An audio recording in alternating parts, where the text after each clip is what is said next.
Um, we're live, and today we're talking about Lords of Waterdeep. Yay! And at the moment, I'm here with Robert and Tony. We have two more friends joining us as soon as they arrive. Let me just once more just see if I can get Linda, and then we'll start.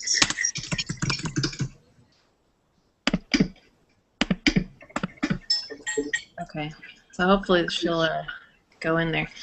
So I'm gonna start. I wanted to ask the theme of the game first, but I kind of wanted to wait on Tom and Linda, so I will go into what do you think about the layout of the board and its components? Robert. Layout of the wait. How long do you think it'll take for them to get here? Well, Linda said that she's on Google Plus right now, so I don't know what's taking so long. Okay, I think it'd be okay if we just had some small talk. We can do small talk. That's okay. I don't want them to miss some of the good questions. You know. That's why I wanted to skip the whole lore, part of it. Oh. I thought maybe some D&D. Yeah. Anyway. Well, I know the three of us have been playing Lords of Waterdeep probably the most at this point. That's true. I guess it was the three of us who played originally, wasn't it? Yeah. I think so. Or yeah, I think we all played for the first time. I don't think I had played before that. I had it, but that was during holiday time, and then we just hadn't played it up until that point. But yeah, we've actually played it quite a few times since then, so there is plenty to talk about. You might also check Sonia to see if she's looking at her G Plus page, because I didn't know that anything was happening until I went to my G Plus page. Alright, let me see. Are you on your G Plus? Yeah, there should just be a button to hang out. Yeah, I think in the top right-hand corner has a little one number, and then you click that and it shows the Google Hangout. Okay. Yeah, I haven't been invited to hang out in a long time because I've been inviting other people, so I'm not exactly sure where. Yeah. But anyways, I guess to kind of start answering your question, the components. That was your question, right? That was my question. The board components. I think the components are great. I really don't think there's anything wrong with them. I think that the little pieces that you put next to the buildings that you build. There's a lot of them, and they're just kind of small, and they're not bad, but I don't know. It's I guess I'm kind of a minimalist when it comes to board games and stuff, and I just like there to be as few components as possible. Or as necessary. And so the game does a good job of not creating ridiculous amounts of components, but it's just one of those things where when you're setting it up, you're getting out all these little pieces, and I figure I'm just going to leave them in the box, which works fine. But I don't know if that answered the question other than that, yes, I like the components.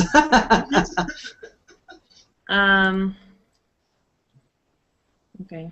What about you, Tony? What do you think about just the whole board? Also, it's about the layout of the board, too, just kind of how it looks, the aesthetics and everything else.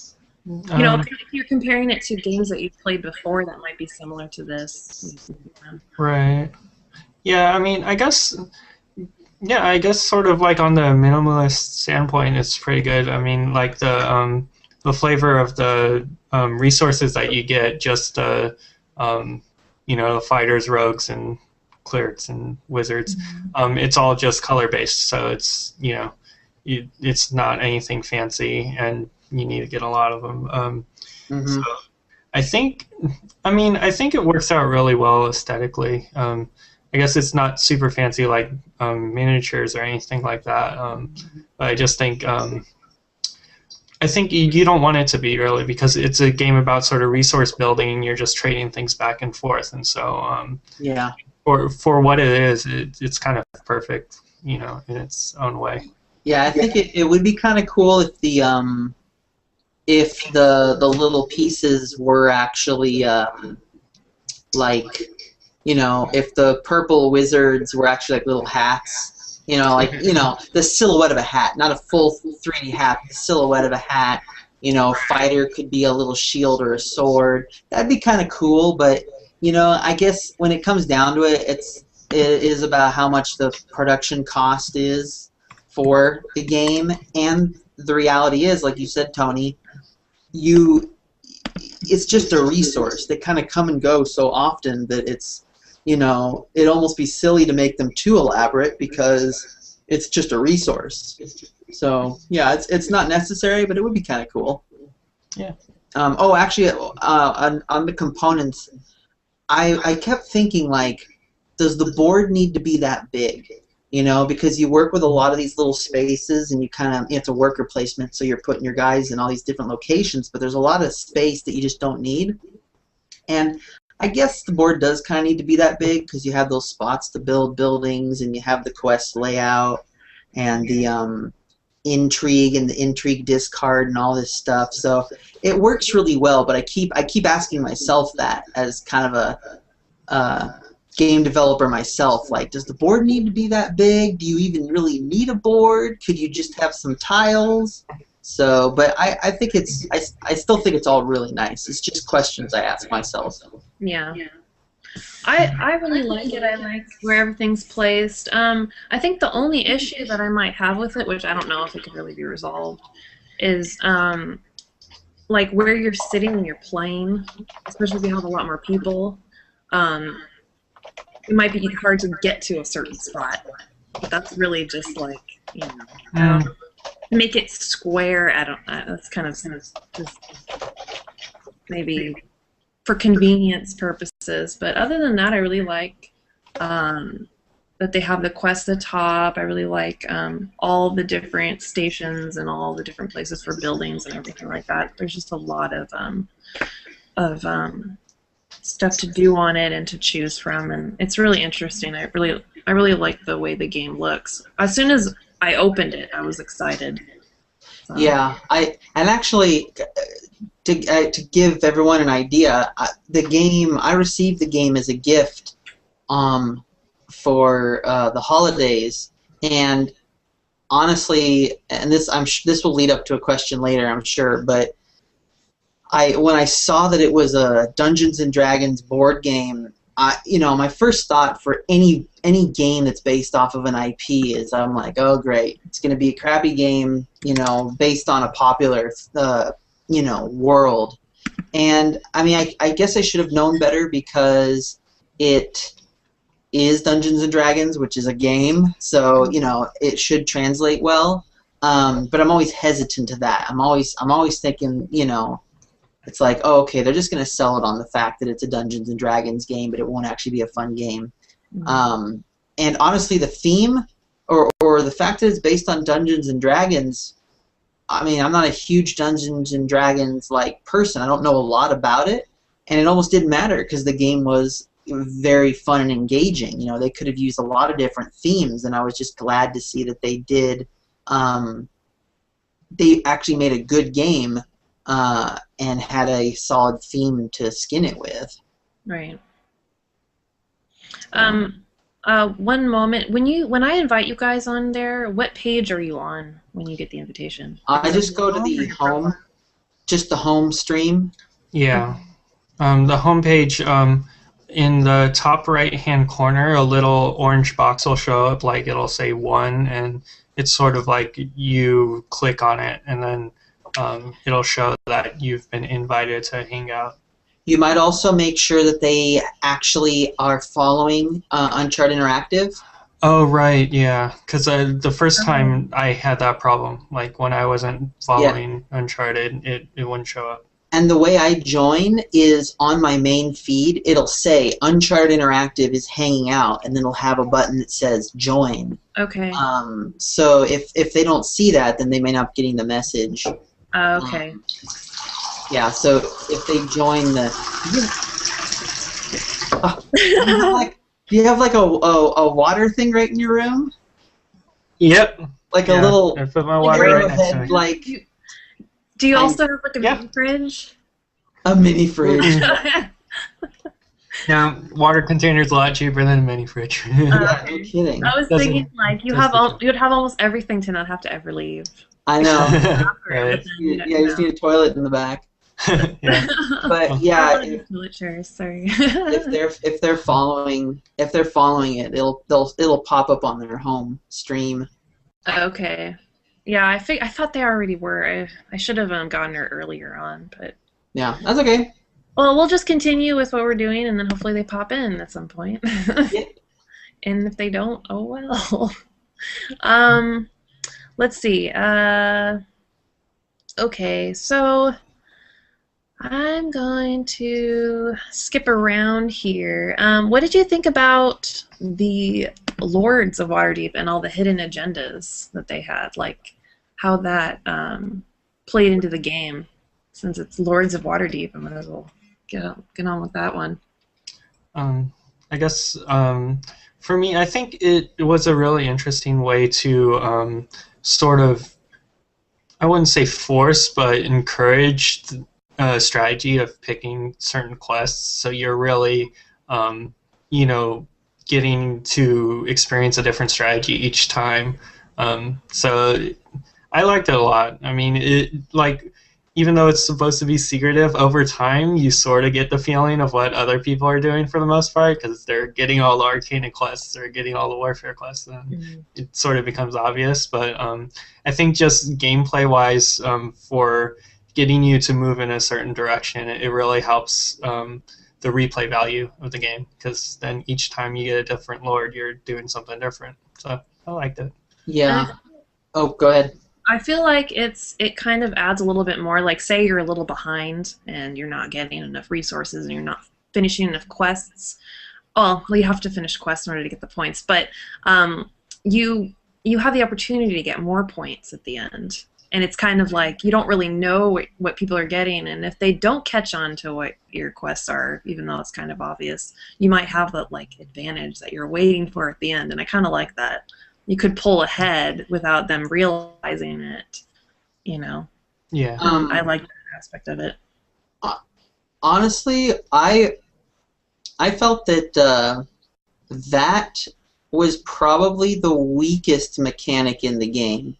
And the reason I say that is I like it. I always love hidden agendas and secret identity stuff in games, because I love the twist. You know, I love that twist. But the reason I felt it was weak was that I felt like most of the time everyone was able to get quests that contributed to their lord, and just to it was one of those things where I felt like rarely did I see anyone get oh hey. Oh, yay! You made it. Can they talk? Can we hear them? Yeah, I can. Well, can we? Can you hear me now? La la la la la. Yeah. It works. Welcome. We just started talking about the Lords of Waterdeep and their hidden agendas and all that. Yeah, the actual cards that you get. I'll finish the thoughts. I know I have more questions, but the reason I thought it was kind of a weaker mechanic is I felt like everyone was generally able to get the quests that contributed to their lord. So at the end, the secret points that you got weren't all that different, and the level of success you had during the game reflected that, because even if you were only able to complete 3 or 4 quests during the game and your opponent was able to complete 6 or 7, even if all my quests contributed to my Lord of Waterdeep special bonus, I didn't feel like I'd be able to catch up to that difference. It almost didn't feel like I could really turn the game around, but that's also because I didn't really see that happen. Well, I feel like it happened with me though, because I wasn't like super behind. I do agree that you have to kind of be up there a little bit, but it could be you winning or being in second place. Yeah, I guess it could. If you had 1 or 2 quests, it would definitely do it. I didn't encounter in all the games I played, I didn't see anyone win exclusively because of their agenda thing, or any 2 people who were neck and neck, and then the guy was like, "Oh, you did it because of that." So, Yeah. but I I did like. barely Yeah. lost. I lost by 1 point because I took the castle instead of an extra dude. So Well- it can make a difference. I lost because I didn't use one of those. Crap, what are they called? Plot Quests? quest. I didn't use one Hmm. when I should have, and I lost. I would have won if I had used my plot quest effectively, I but kind of feel like it D&D. depends. It's in the nature of D&D to have a very simple mechanic with a lot of either arcane BS if you're looking at it from one perspective, or arcane mechanics thrown in. And by arcane, I mean like very deep and difficult to understand in a sense. And that kind of goes with the theme of what D&D is. So for Lords of Waterdeep, I feel it's kind of appropriate to have a hidden agenda where you get extra secret points at the end, and kind of adds an extra layer of strategy, because it matters what quests are there. If you're noticing one of your opponents tends to take martial quests, and there's a martial quest out that's worth 30 points, I might reset the quest to prevent that from getting out, which I did at one point, and may very well have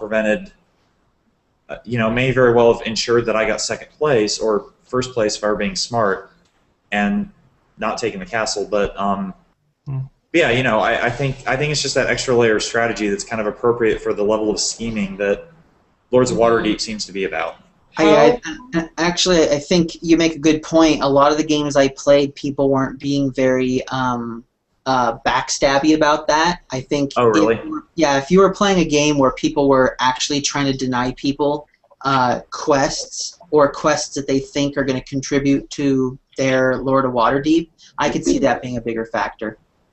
Well, so I think with Lords of Waterdeep, when you're losing, I mean, with most games it's this way, but I think with Lords of Waterdeep even more so.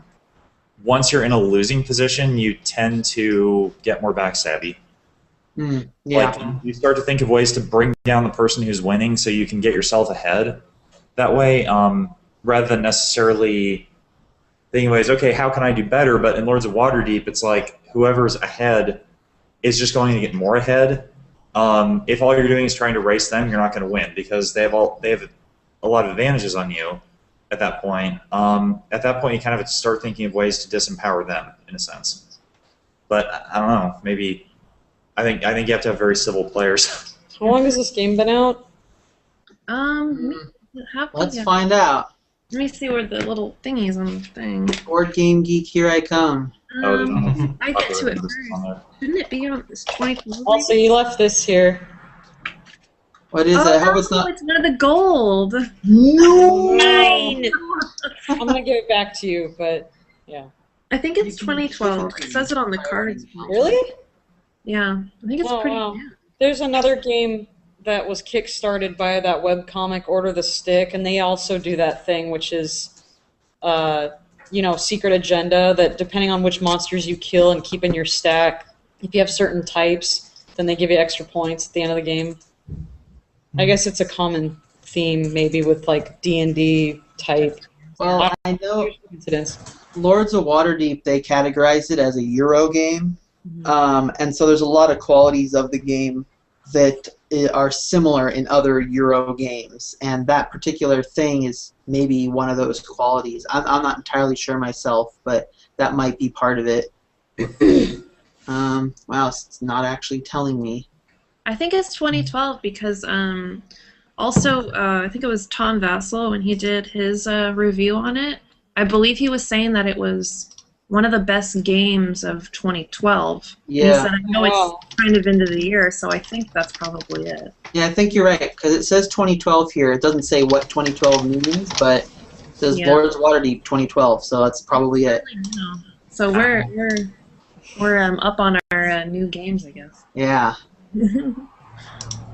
Oh, so there's one question I was holding off waiting for Tom. to come into Oh. this because I know he knows more Yeah. I about know some I things. do. But I'm trying to I don't know find. much. Don't know. um, 3/20/2012, by the way. let me see. Thank you. So almost a year ago. My Very first question was going to be, what do Sorry. you think about the theme of the game and its fit in the D&D universe? Do you feel it played a role in the game, or that it was there for aesthetic reasons? It was That's a different. good question. Well, the other thing is this is specifically Forgotten Realms. Yeah. Mhm. Yeah. Yeah, rather than D&D, it's specifically that story. Well, D&D doesn't have a theme. Greyhawk is kind of the implied default theme of D&D because that's where Paylor and Nerul and the Mordenkainen and all those and Bigby and all those characters come from is the Greyhawk campaign setting, and that kind of through second edition and third edition kind of became the default implied setting. Because in original D&D there really was no theme. It's like a cleric was just a cleric More and standalone. And the only reason you'd have any cohorts is if you'd only have one, but in this case it's like you're basically like a general acquiring resources and going into battle and running everything, whereas in D&D you're usually just out for yourself. well, you're not. I mean, maybe you're a general, but maybe you're a merchant politician. And what I felt that is a very good question because D&D kind of blurs the line heavily between theme and game Mm-hmm. because a lot of the game, I feel like a lot of the gameplay is so dependent on theme. Because when you break it down, it's just you're rolling dice and doing damage or reversing damage, and you modify the kind of rolls you modify the roll you're doing and the amount of damage you do and how difficult it is to hit you. Mm-hmm. And you divide this up into character classes. So rather than saying, okay, well, I'm going to be this much harder, I'm going to have this much more hit points, this much less am I to hit, yada, yada, yada. Instead of saying that, you say, okay, I want to play a barbarian with a great axe instead of I want to play a rogue with dual knives who sneak attacks, So I think the theme and the story play a big role in the gameplay of D&D because it's a role-playing game. You're playing a role, you're playing a character, and they have classes in there to help you do that. Do In you Lords think of that Waterdeep, your lord is a character, though? I mean, Huh? even though you're not like creating the character, would you say your lord is sort of your character? I mean, you could take it No. further, you know. Well, No, I don't Oh, think you don't know who it is. Now that I think about it, never mind. I also think the question may be a little simpler than that, and that is just simply if you're familiar with the Waterdeep story, lore, whatever it is, do you feel like it was necessary for the game to be based in that, or if it was just a gimmick? Like, would it have made any difference? Did it It- enhance the Gimmick. experience? it could have been based in Venice in the 1400s, and it could have been the identical game with obviously instead of mages you'll have like scientists or alchemists or whatever, but I feel like it could have been the exact same game, just reskinned. So yes, to answer your question, kind of what Linda was saying, I think it was a bit of a skin thrown on top of more generic social roles that so yeah, I feel I never felt like a half-drow mage who was repenting and did this by manipulating arcane and divine factions. I never felt like that character. I felt like just a generic merchant manipulator politician Mm-hmm. who was gaining favor and power by doing various things throughout the city. But and when I completed a quest, it was like, okay, I didn't actually shut off the doorway to whatever the god's name was, realm, and gain this many quest points. I just did stuff and You gained quest facilitated. points. Yeah, I facilitated something and got points for it. It was kind of grinding, but so yeah, I feel like the theme of the story didn't play that much of a role in the game. This kind of reminds me, actually, we're not talking about movies, but it reminds me of something my friend our mutual friend would always bring up, where in her opinion a good movie was any movie where the characters' genders could be swapped and it wouldn't make a difference. Oh yeah. Like in terms of the actual way the characters portrayed. I don't necessarily agree with that in regards to game, like a board game. It kind of depends on the game, whether or not the content, I guess, or the, what would you call it? I don't know, the stuff you kind of lay over the top, if that really matters or not. Mm-hmm. Because when it comes down to it, I mean, you could reskin it any way you want. It'd be the same game, but the question is, would it be as fun? I don't know. Yeah, and I think that was the question, is if the Lords of Waterdeep theme actually enhanced that experience. I mean, well, coming from someone who is not familiar with that world, actually I wouldn't have even known it was Dungeons & Dragons at all had I not seen the little Dungeons & Dragon logo on the box. But personally, it didn't make a difference to me, and I still really enjoyed the game. Yeah, honestly, that's good, actually. I don't know as much about Forgotten Realms as I do Greyhawk. My sister got a game she was really excited about over Christmas that we played, and I even brought up the question to her, is this the kind of game that's only fun if you already know about this webcomic? Yeah. And she was like, no. And her boyfriend and I were kind of like, well, you're saying that as someone who's read the comic, and we haven't read it, so, or at least I haven't. He probably has. But it was just interesting, because it's like, but I actually enjoyed the Lords of Waterdeep despite not knowing anything about that universe. I thought it was pretty solid, and it wasn't like, I don't know. Well, never mind. Here's a Doctor Who game. You're probably not going to enjoy it. I just hate games. I hate games where they just use it as a vessel to be like, oh man, this is so cool. Reference to blah, Yeah. You guys Except Munchkin does it kind of cutely, I guess. Opus Dei is a great example of a terrible game. Wow. That relies purely on its skinning and its theme. I hope we're not getting too far off. But, anyway, it is an interesting discussion. I'm going a little bit far, Yeah, I'm sorry. I'm going a little off track. I'm just making word. I can't think of vocab. Parable, I don't know. Making shit. Oh, it's good. You brought up the point that this game is fun without having to be a fan or have any knowledge of Dungeons & Dragons. You can still enjoy it because as the game itself is fun. Mm-hmm. Right. And I mean, I can say for myself, I guess I'm a little familiar with the Lords of Waterdeep, the game theme. Not enough to be like, oh, I know all of the quests and all of the lords and everything, but I knew a few of them and it was kind of like, oh, this is neat. So I can imagine, somebody that really knows the lore and stuff a lot would be like, oh, I get to do this quest and I get to do that. And it might actually be even funner for them. So you get really excited. I think, I mean, I think it would help those guys a lot to enjoy the game more, even though the game's enjoyable as is, Mm-hmm. So, just my. Here's a semi-tangent. Do you feel like putting Dungeons and Dragons skinning on this game was financially smart or financially non-smart? Because by putting that on, you're going to sell the game more easily to your existing fan base, but it may be less accessible to people that don't know D&D. However, well, do you think that's maybe a concern? My short answer to that, because I was actually going to say something, is I wouldn't have bought this game if... oh, right, because it was a gift. Well, yeah, it was a gift. I would not have bought this game because I would have looked at it and said, oh, a board game based on D&D. Nice try. You're not going to trick me. Into buying a crappy game with D&D on it. Yeah. But I also know that there are more people out there who see it and go, "Oh, D&D! I'm going to buy it because I love D&D." And I think I'm weird in that way, but maybe more people are like that. No, I understand. I do that for a lot of things. Yeah.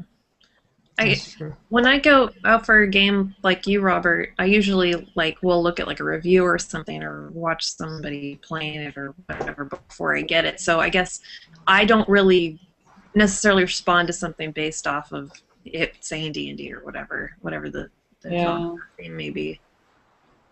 But I would say on a large scale, I would say it was probably financially a good idea to put D&D on it to get those fans.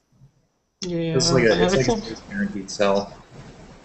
I guess it's sort of like, I think maybe the board game genre people in general have a majority or more people are in favor of D&D than against it. So in that case, I mean, that's just what I'm guessing, but if that guess is correct, then it was probably, financially better.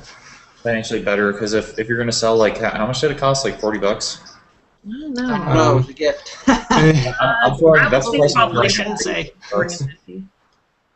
Yeah, if you're going to make a game that costs that much, you better be pretty confident that your, target audience is going to pay that amount of money for that experience. And Well, I also think the difference might also be that, like, I believe the people who produced Dungeons and Dragons were behind this. It wasn't like another board game company bought the license, because that'd be really expensive to do. But if the company already owns that IP, why not utilize it? People do love it. People do like it. They can actually benefit from that. So I mean, they own it. Tony! I'm going to ask a question that Tony really wants to answer right now. So No, as soon as he sits down, as soon as he puts the headphones on, say, what do you think, Tony? As if we've been having a whole conversation. okay. Well, Because that's exactly how it would be. So just FYI, I need to leave really quick to move my car. So okay. Okay. a couple minutes, not too We'll long. just have the best parts while you're out. Fine, I'm just leaving. No. Okay. Well, I'll just ask like just a generic question, and that'll keep us on going. Let's see. What was your favorite part of the game, and what was your least favorite part of the game? favorite part.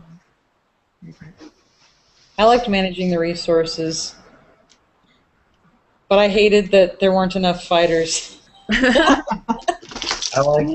liked manipulating things, using what little influence I had to push and pull things in just the right ways, because I like knowing in certain ways what somebody implicitly wanted, and using my little influence, just pushing things ever so slightly so I blocked them off from this one option. And that was always interesting, because it kind of, I don't know, there's something very, maybe I'm just a manipulative person deep down inside, and I like doing this, but just being able to have that much influence with so little power, I felt very much mimics what politics is like, in a way, and that was a fun part for me. And then obviously completing the right quests or gaining the right quests, and adding points up at the end. And actually, my favorite part of the game was, and maybe Robert, you were there. Were you there when we played it?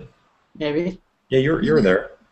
When you were at, it doesn't matter. What was the thing? Maybe I'll tell you I saw it or not. Oh, it was a thing at the end where I was like, okay, I can either, this is my absolute last move, I can either gain the castle or gain a man. Yeah, oh, yeah. I'd just be, all right, I'm going to be awesome and gain the castle, but watch, I'm probably going to get the castle and be below James by 1 point, and that turned out to be true. Yeah. Because I gained the castle instead of a man, I got second place by 1 point instead of tying with James for first. Yeah. I thought that was hilarious. My least favorite part of the game was the castle wasn't worth anything. Yeah, I know. House rule. House rule. Well, I wasn't. Castle James breaks wasn't ties. retcon, but I don't retcon. That's not how it Oh, yeah. But let me think about it for a minute, and I'll come up with a least favorite part.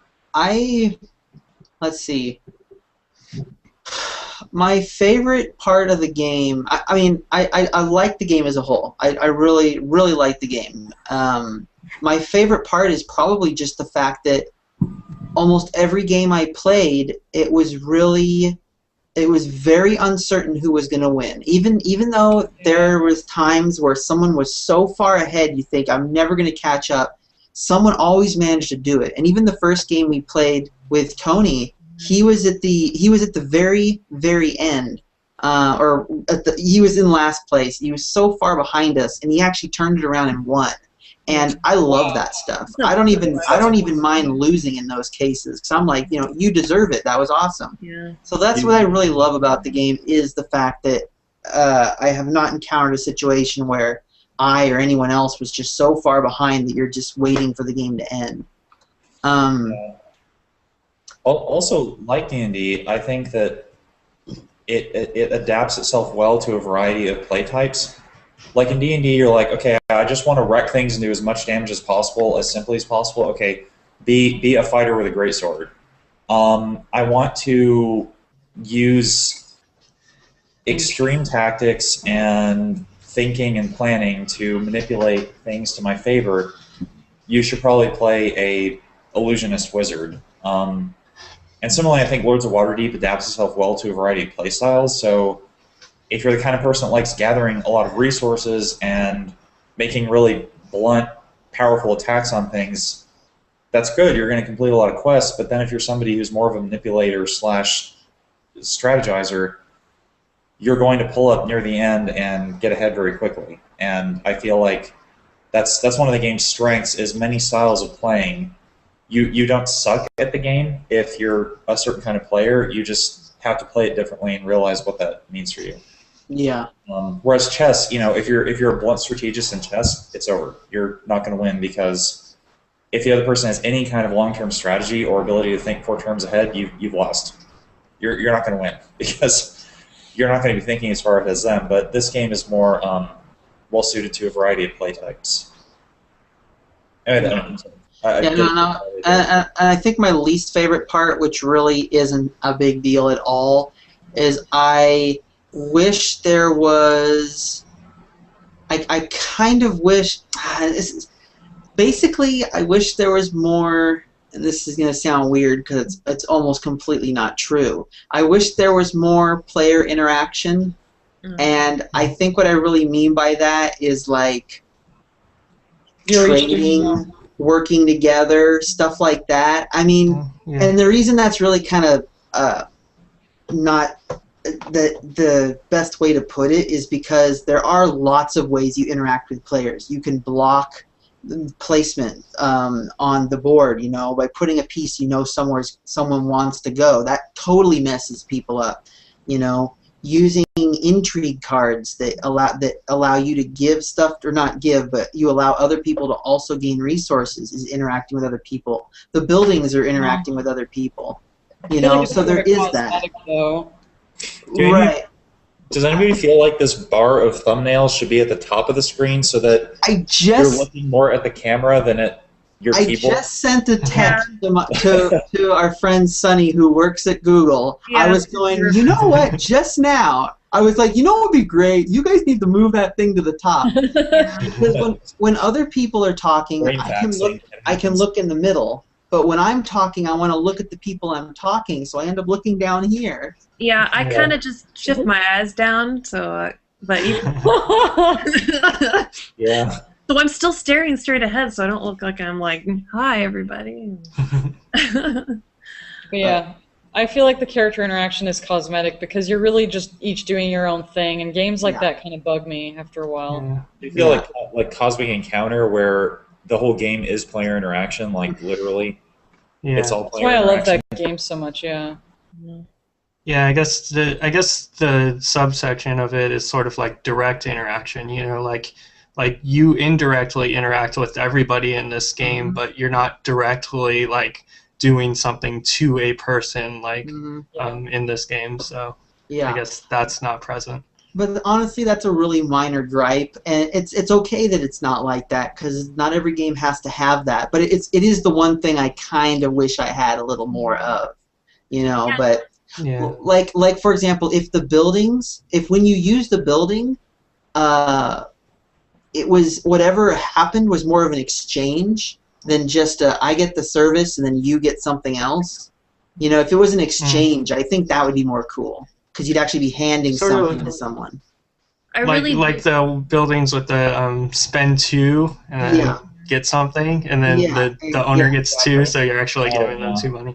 The buildings were actually kind of my favorite part because I felt like it kind of added like this new element every time one came out to the game. And I mean, every time it kind of makes the game a little bit different too, because there are different buildings depending on how they're shuffled. So that's kind of what I liked about it. Plus, you do get that little interaction a little bit where, you know, that other player gets something at the same time, and you're kind of doing something on their turn. But I do agree it would be kind of nice to be able to do more on someone else's turn.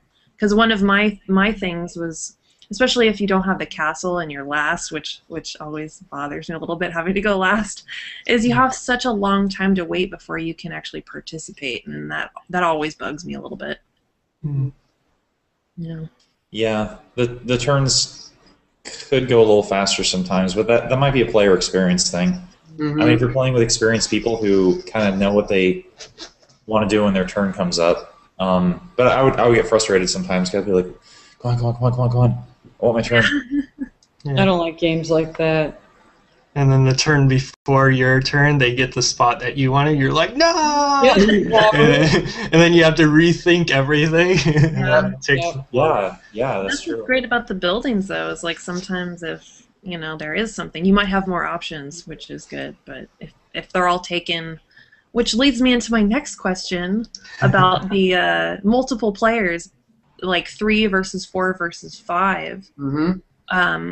What did you think about the change in experience? I only played 3 and 4, but I didn't get the 5-player experience. But what did you guys think about the differences? I played I played with 3 players. I played with 4, and I played with 5 once.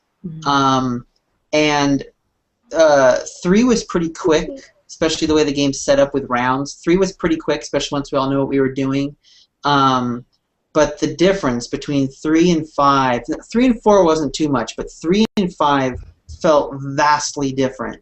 Just because you only had 2 agents to work with, and because you were so limited, you just, if you miss out on that one spot, it felt like it put you so much further behind than in a 3 or 4 player game.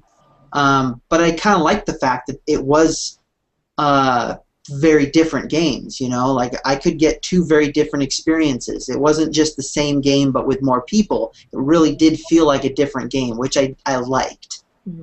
Yeah, it seems like a game with less players. Like the difference between the 4 and the 5 game for me, possibly because I haven't had a 3-player game, was quite drastic. Because in the 4-player game, there were simply more resources. Like it was easier to get money, easier to get agents, easier to do whatever you wanted, simply because the chances of all the spots being occupied that give you what you needed being full was much lower. I felt like the 4-player game contributed, like it was more about the rapid acquirement of power than the strategic placement of and acquiring of articles that would give you an advantage later on when space started to get more limited. So I feel like it really changed the atmosphere of the game. It didn't make it necessarily better or worse. It just became a different game in a sense. Yeah. Not super different, but different enough that you know you kind of need to shift tactics a little bit. In that case. Yeah, you never played the 3-player game, Tom. 3 players, you actually start with 3 agents. So oh my gosh. Yeah. So it's like the acquirement power, but you're also going to run out of space. Yeah, you do over time, but I mean, with 3 agents to start and then 4 agents at round 5, it's like you complete a lot more quests and stuff. Yeah, it's like a totally different game. Like the castle in 3-player games didn't matter much at all, like too much. In 4 and 5, like especially 5, it was like that was something that mattered a ton. So also like the Waterdeep Harbor, when we were playing with 3 people, it was kind of like you do your other 2 pieces and you're like, well, all right, I'll just do Waterdeep Harbor, you know. I could use, you know, but like when I was playing with 4 and especially 5 and I only had 2 pieces, it was like, you know, other people getting to take a 3rd turn was like huge. You know, something, okay, I could put 2 agents in to get resources. Or I could put them in the Waterdeep Harbor and play a intrigue card and get another action, maybe for more resources, but maybe not because everything's taken up. It became so much more important, that one little extra turn. So yeah, it was cool. I'll have to play 5 because I know that would change your strategy. I mean, you might even think of using intrigue cards more to get more resources, because I know that some of the intrigue cards have resources that you can get on them. So it might not be so much about getting that one spot on the board. It might be about like, well, if I use this card, I can get this and then do something else. So yeah, it was a lot more cutthroat for sure. And even 4. Cramming more people into one place, it becomes more hectic. Yeah, cards. I was gonna say, I actually, I don't know if this is me or what, but I don't like games that encourage direct detriment to other players. Like, play this card, all other players must choose 3 people from their tavern, which they lose. I don't like cards like that, because there's other ways you can gain that power in theory without screwing other players over. Yeah. And the other reason I say that is it's good from a game perspective, poor from a engendering bad feelings between the people playing the game. Yeah. Well, and I think that there were definitely intrigue cards that harmed other people, and while they were effective, I felt like they were fairly minor. But they did multiply quickly with more players. Like in a 3-player game, those cards where it was like everyone can has to discard a cleric. Anyone who doesn't, you get 2 money. Yeah. So in a 3-player game, it's like, okay, you got 4 money. In a 5-player game, you're getting 8 money, and that's almost like, whoa, that's a big deal. Yeah, getting 3 people at once is like ridiculous. Yeah. So yeah. I mean, Do you feel like you kind of get pushed into that sort of strategy then? Did you feel like that was? Well, I guess going back to once again it being a different game, when it's 5 people, it's almost like, it's a bunch of people on a small island all of a sudden. It's easy to coexist, on the same island when it's only a couple people, but now there's a bunch of people, and you start to get a bit dog eat dog and ravenous, and it's like, well, you know what? Yeah. I don't have enough room. I'm gonna force my way into your space because I need it. I'm getting desperate. So Yeah, because I have a plot card that lets me do that, so too bad. yeah. That's a good plot card, allowing you to occupy the same... In a 5-player game, that's one of the best plot cards you can get, is the one that lets you occupy a pre-existing space once per turn. That arguably is what actually brought me from last place to second place. Yeah, I think I won the first game partially due to it, and it was only 3 people. Even then, it's like, because you almost completely get to just be like, well, if I need something, I'll get it, and that's it. But you only get to need it once, so if you're too far behind, it's not going to help you. Yeah, it'll help you, but you still need to be smart about when you use that one, that one thing. Yeah.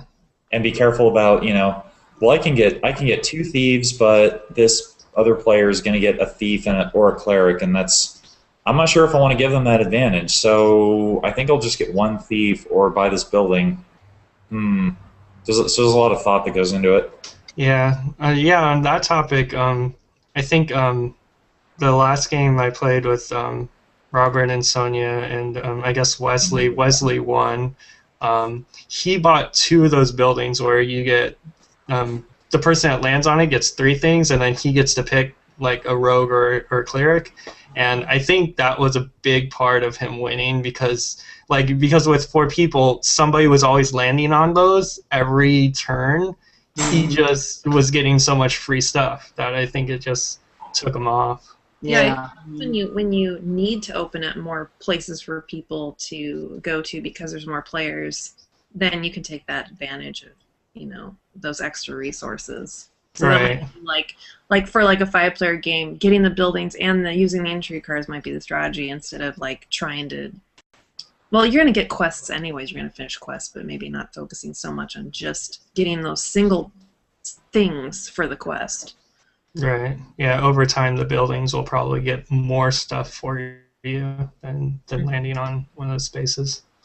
Personally, when I think about it, I think when I've played this game so far, I've pretty much been kind of playing, focusing mostly on my own affairs. Where I think that next time I play, especially because all of us will know how to play, I think I'm going to open my strategy up to countering people more.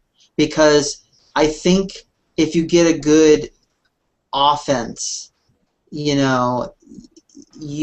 might really be able to gain the advantage. Because if everyone's just kind of playing by themselves, which you can do, I guess it may all just come out kind of even, and someone will get ahead. But if you're actually actively countering, it might actually make a big difference. So watch your backs.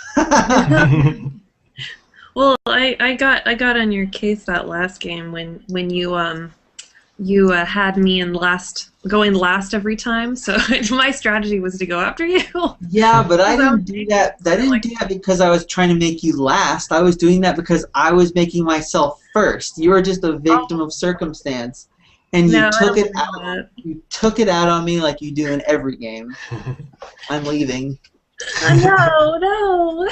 He's gonna come and get me. No, I'm over here. You're gonna see me. I'm gonna be like pulled out of the screen and off frame, yeah. There's the background. Robert takes over. It's all his thing now. I don't know. What did you think about the plot quests versus just the regular quests? I know there's a lot of cool extra things for those. I liked them. I wish there was more of them. Yeah, I liked that they added more dimension. It seemed like there were. Was there just like one for each type, or was there just a couple for each type? I think there was a couple for each type. I think Arcana may have had the most, to be honest. I think the trade-off with Arcana was sort of like, I think there were more plot quests there. I'm not 100% sure, but when you have a plot quest, usually they give you less victory points, if any. There was one that had 0 on it that I wasn't even sure what I wanted to do. I think the one where you get an extra agent, I think that one doesn't give you any victory points. Yeah. That sounds like something you do at the beginning. Yeah. When you have more stuff and you're not so worried about points. Yeah, plot quests in general, I think, the earlier you finish them in the game, the better they are for you over time. If you finish them later, then they can't do as much. So, yeah. As long as you remember to use them. Right, yeah, that's true. Yeah, my first game I had like 4 or 5, and I know I missed like quite a few triggers because of that. So. Or even the opportunity. I had a few of them where it was like I had to go to a certain spot, and I didn't really have the need for it, so it really wasn't a bonus. I thought, oh yay, plot quest, and it didn't really do anything for me in the end. But most of the time I think they do, though. It just depends on which one you get. Yeah. We have like 6 minutes left. I usually go for like an hour. What was my... I always ask, would you recommend this to other people to purchase, play, whatever? Yeah. Yes. Yeah, definitely. Absolutely. It's a good, clean, fun game. It's pretty easy to pick up. No, it's D&D, it's evil. Panic. I like the replay value of it. I think that's the selling point, I feel like. It's like some games where you might play it a couple times and then get bored of it and not really want to, or put it down for a long time, but I kept playing it several times and then watching it being played, and I wasn't bored, or I didn't not want to play. Yeah. I don't get that a lot in games. Sometimes I'm like, I played that a couple times, I don't really feel like it now, I'd rather wait. But this one I feel like had great replay value. Yeah. Yeah, I mean, I think one of the things that that adds to that, I guess one of the strategies I tried in an earlier game was just to try to sift through the quests and get the specific ones that I wanted. And the thing is that with only 8 rounds, you can't really do that, So so it sort of forces you into playing with some of the stuff that you got